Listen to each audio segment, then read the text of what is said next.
I'm really honored to be here with you guys. I've not done a formal speaking engagement before, so I'm just going to tell you what I need to say, and we're going to go with that. How's that? So my presentation is about art and the distracted child, and I use the word distracted because most of the children I worked with have brain-based special needs. They are ADHD or sensory processing disorder or autistic or somewhere on the scale, and they are very distracted. So we are all artists. Art is about taking what's inside you, the good and the bad, the not so good, and creating something beautiful with it. I've been doing this for about 15 years. I kind of fell into this by accident.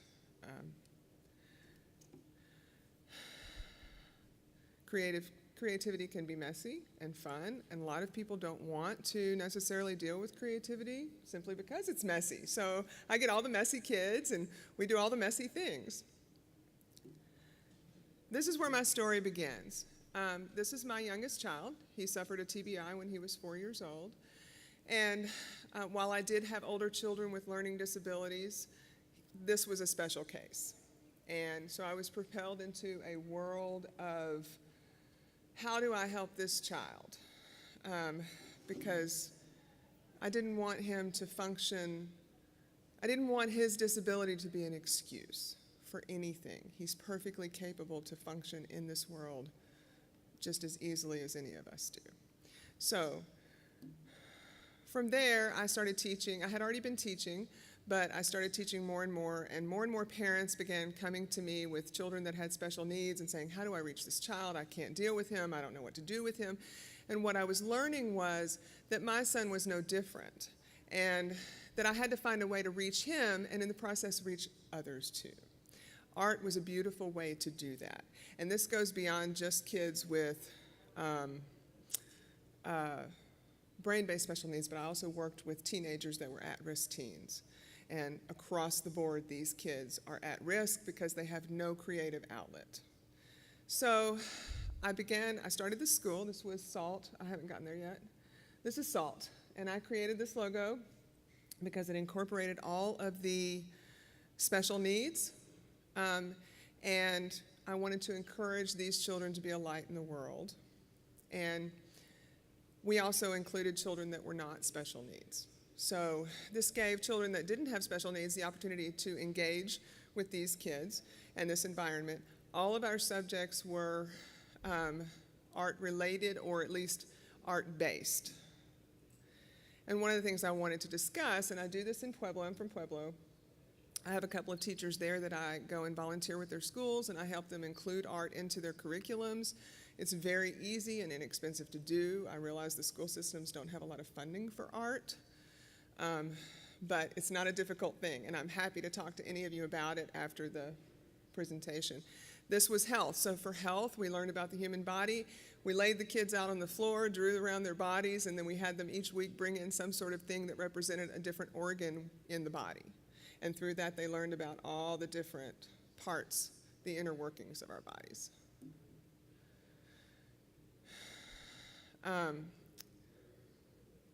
So this is part of it. I put that picture in there, and I cannot remember what we were doing, but I think we were measuring.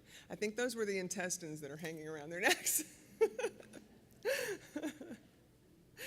And so in science, we used color theory to learn about art and science. I currently am teaching an art and science class where we paint, draw, sculpt, whatever subject we're learning about, and then we dissect it. So that has been a great class. This one, we were building molecules. So we took marshmallows and toothpicks, and I'm sure some of you guys have done all of these things, but we used colored marshmallows instead of white marshmallows. We had them draw the molecules. We had them touch them, feel them, taste them, smell them, using all of the sensory parts to engage in that learning. These were color wheels that we did in art color theory. There's the word. So what this does is it allows them to take color theory and learn it, but also produce something that's theirs. Instead of me saying, here's a color wheel and here's these circles and I want you to do this or that, they're engaging in their own creative process.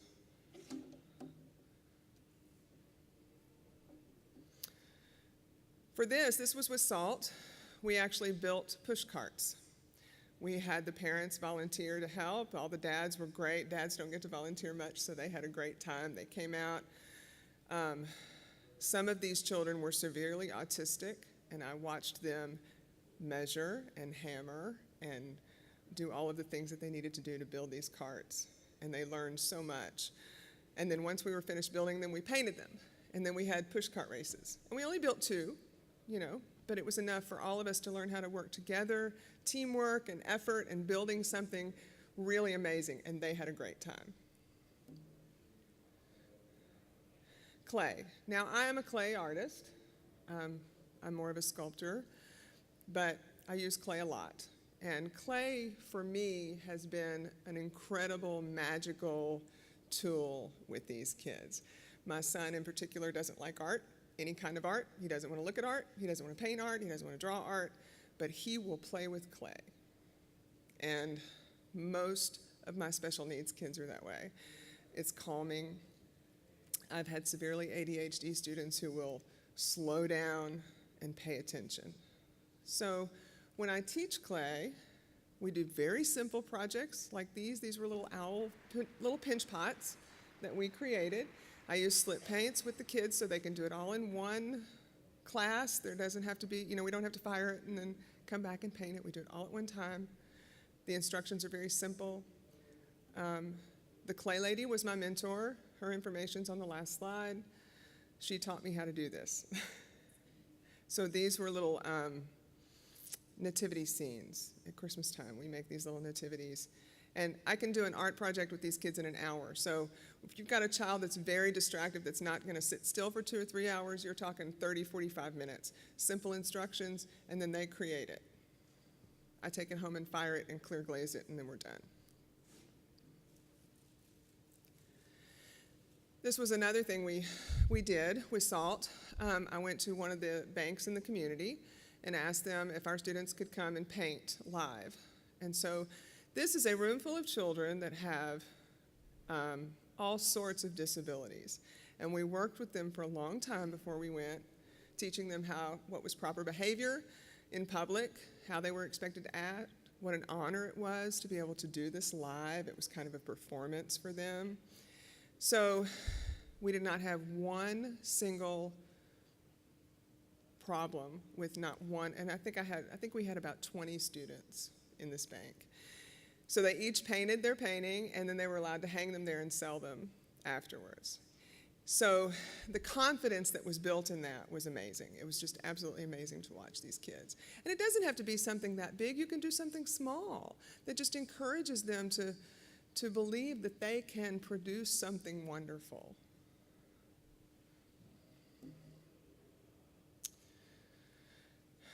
And there again, problem solving. These kids not only learn to problem solve, like in the world and building things and creating things, but they learn to problem solve with each other. We encouraged communication. We encouraged thinking things through. Instead of doing it for them, I'll say, well, how can you make that better? And so we talk about it and we work through it.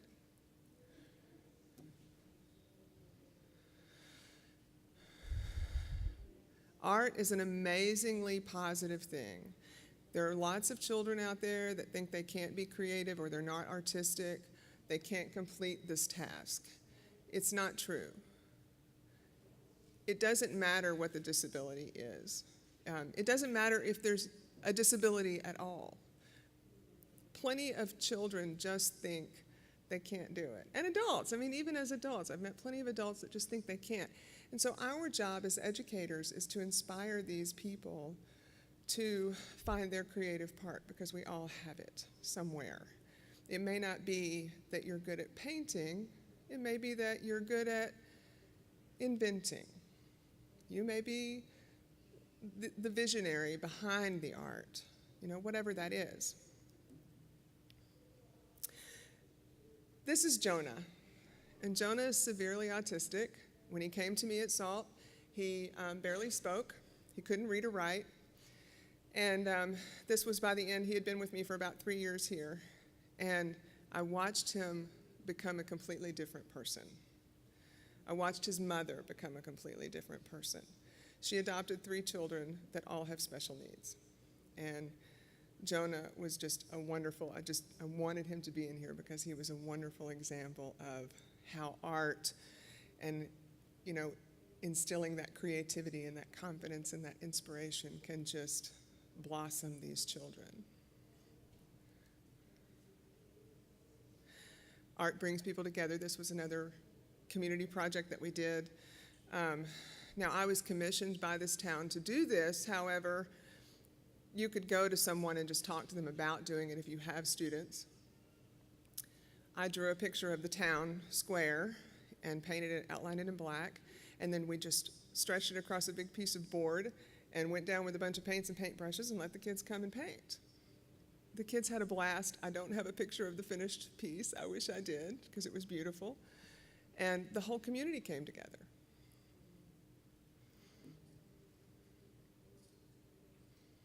These are some of my current classes. I work with local galleries and alliances and businesses to allow students to show their work occasionally. This is a gallery in Pueblo where I teach, and these are some of my students.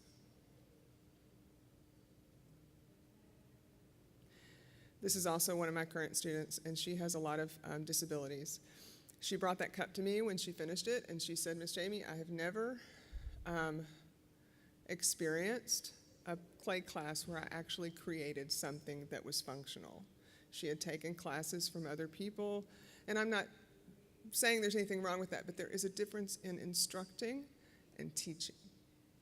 So be aware. You know, this child could not handle the instruction. There were too many instructions. You know, do this, this, this, and this. She needed someone to teach her. And so many times with my students that are like that, she can't understand. She doesn't function in the verbal processing. So when I would say, okay, you just roll the slab out and you fold it this way and you do this, you know, she wasn't getting it. And so I would walk over and I would say, okay, let me take your hand and we'll do this together.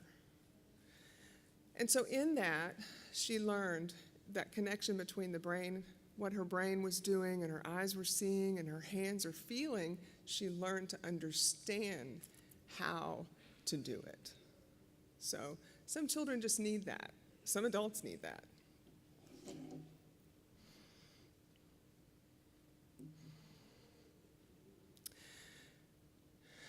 This was one of my students, one of my high school students, and she was severely autistic as well.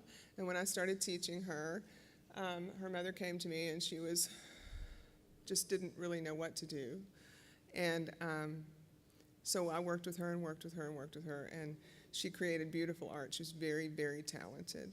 She has since gone on to graduate high school, and she has written 2 books and been published. So she was a remarkable story too. I don't take any credit for that, but I'm just grateful that I got to be a part of that. And these were 2 of my little ones. This is something that is interesting. These 2 are very young, and I was teaching them to draw with oil pastels. We were doing, I think it was Van Gogh, Impressionism. They were both drawing the same thing. But you can see in the picture, they were both very proud of what they accomplished. So the instructions were simple and easy to understand, and they all followed through and created something beautiful. And so this is my information and the clay lady who was my mentor. I knew I would talk very quickly, so if you guys have any questions, I'm open for that. There's also literature in the back if you want to pick up anything.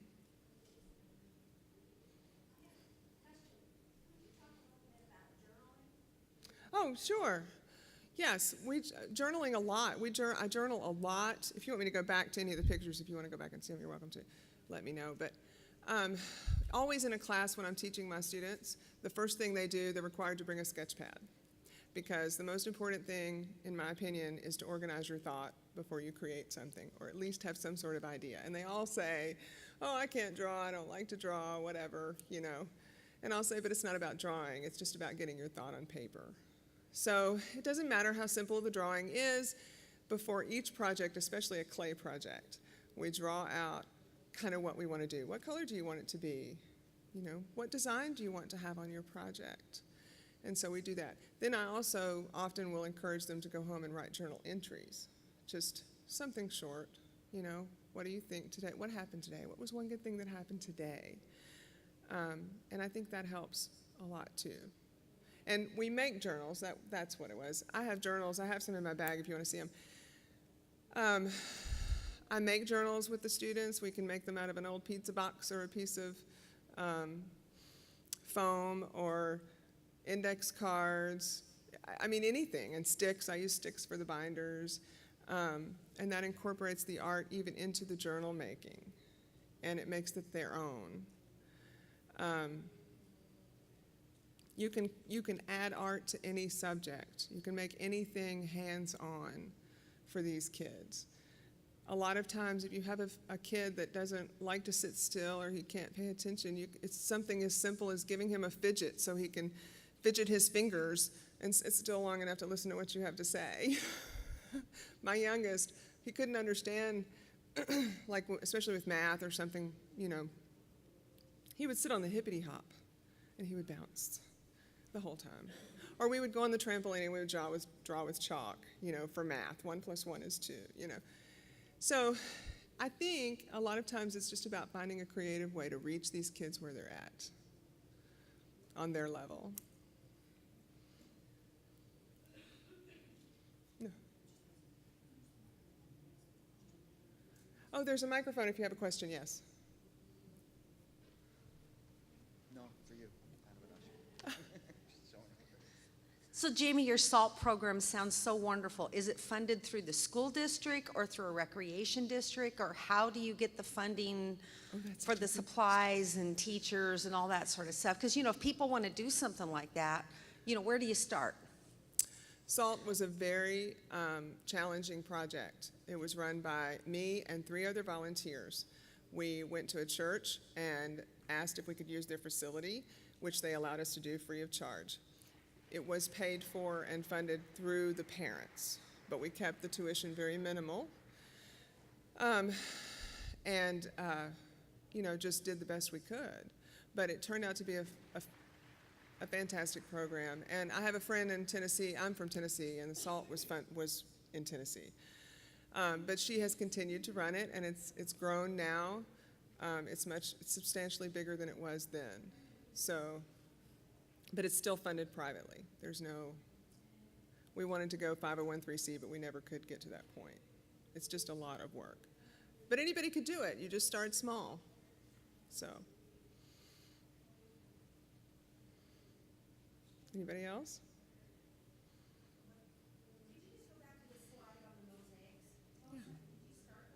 Yeah. How do I go back? Oh, there it goes. This one? Okay, the mosaics were easy. I had each of my students go purchase a plate at the Goodwill or wherever, and they brought them in. We made our own tiles out of clay. They drew out these were high school students, so it could be a little more in depth. We drew out their idea. They knew how big a plate they were going to have, and so they drew them all out, cut the pictures into pieces so they knew what kind of tiles they were going to need. We rolled out the slabs, they cut the pieces, we glazed them, then we came back and I just used caulk to glue the pieces into the plate and then grout them in. But they did all that, and they were beautiful. Everybody was very happy with their mosaics.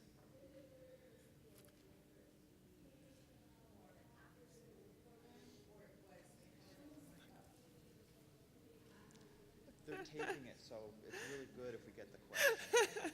It's cool.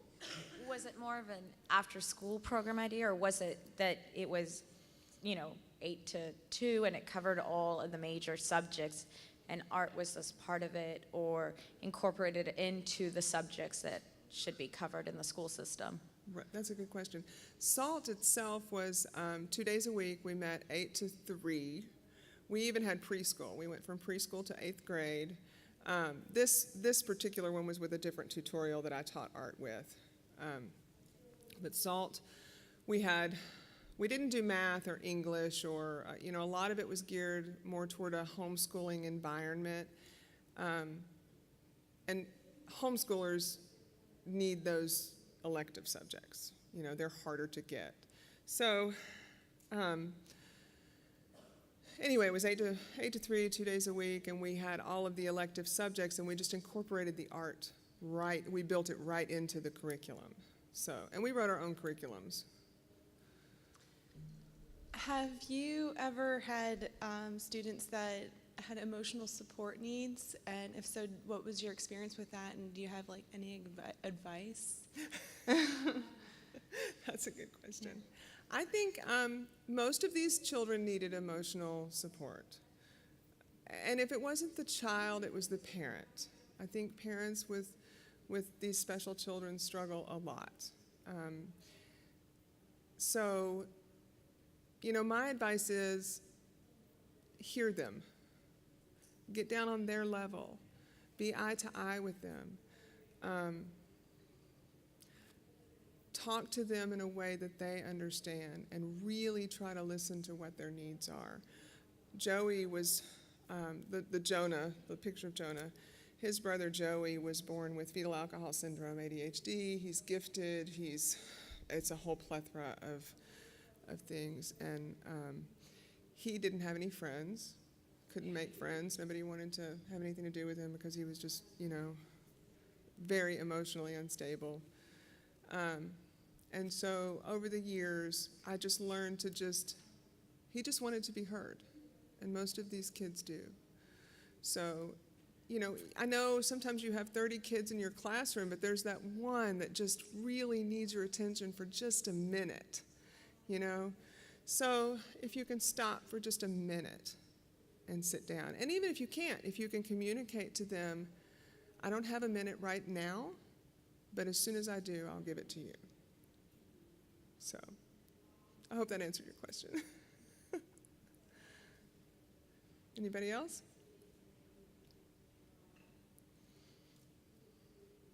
I have 9 minutes. Come on, guys. I know. Did you have children with physical disabilities, and how did you cope with that? Okay, I have worked with many children with physical disabilities and adults. They're phenomenal. I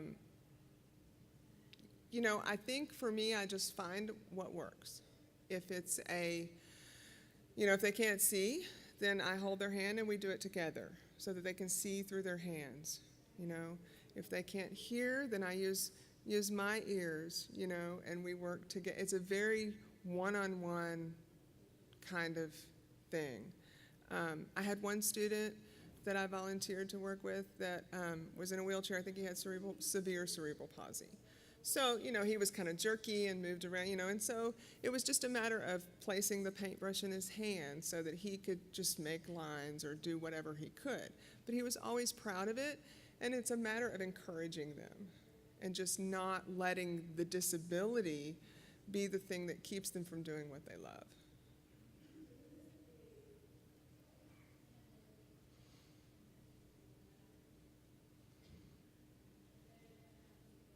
Hearing you say one-on-one makes me have this question now, which is a big question in my programming. What's the size limit? Do you have a threshold of numbers of children that is the best for your one-on-one time?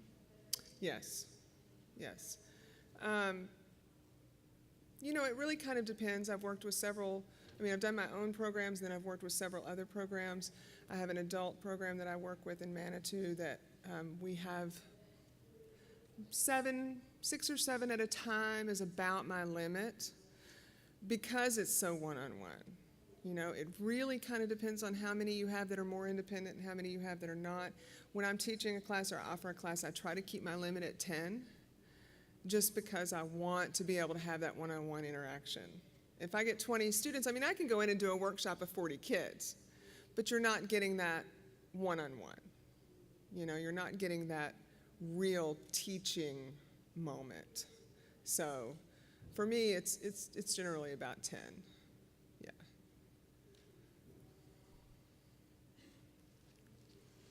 Hi, I work in a preschool with 3 to 4-year-olds, and how do you, some of them are special needs, but how do you encourage them to do projects on their own? Because I always have them like, I can't do it, you do it. So how do you encourage them to be more independent? I don't allow them. Can't is not a word in my vocabulary. And that's what I tell them. You know, for me, it's I can't yet. I can't yet, but I'm going to help you, and I'm going to encourage you so that you can. 4 and 5 is hard.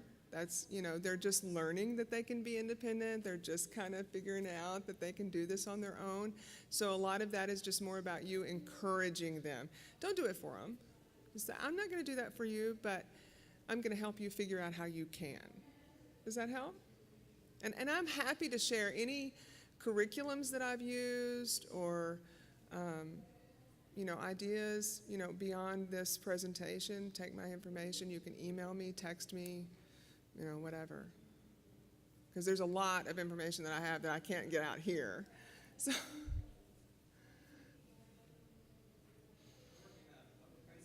Uh-huh. Have recommendations for training? Because I get like 40 kids, and then they'll throw in 3 or 4 special ed kids, and it's hard to get to them, and I've had no training, and so I try to work with them the best I can based on my own self-knowledge of working with art and my own research. That's hard.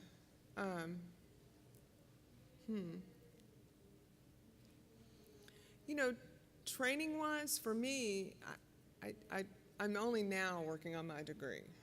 So most of what I've had to do, I've just had to learn. I've just had to research and learn and find a way, you know, to just meet these people where they're at. And special need high schoolers is a challenge, you know. But I think, again, it's the one-on-one. It's understanding the student and what their need is. And I know that's hard to do at a high school. But if there's a way for you to take 5 minutes just to kind of hear them, that's, you know, and maybe you and I can talk a little more after the presentation. So.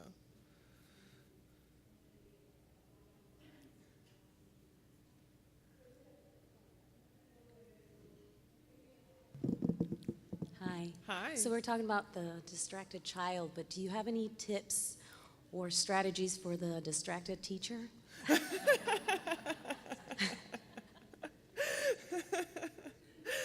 You know, I am a very distracted teacher, actually. That is a big challenge for me. I don't plan anything, and organization is not my best skill. So a lot of times I find myself just, you do the next designated thing. Have a list. This is the next thing. So I just was going to give an idea that just flashed into my head. It's just bringing parents in or bringing family members into the high school classroom. I wonder if that's allowed.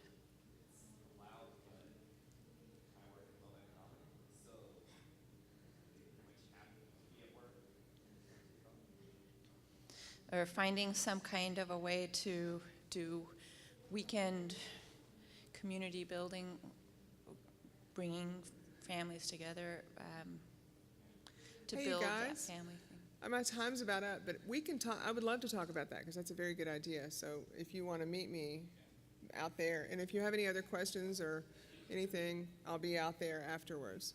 So thanks you guys for coming.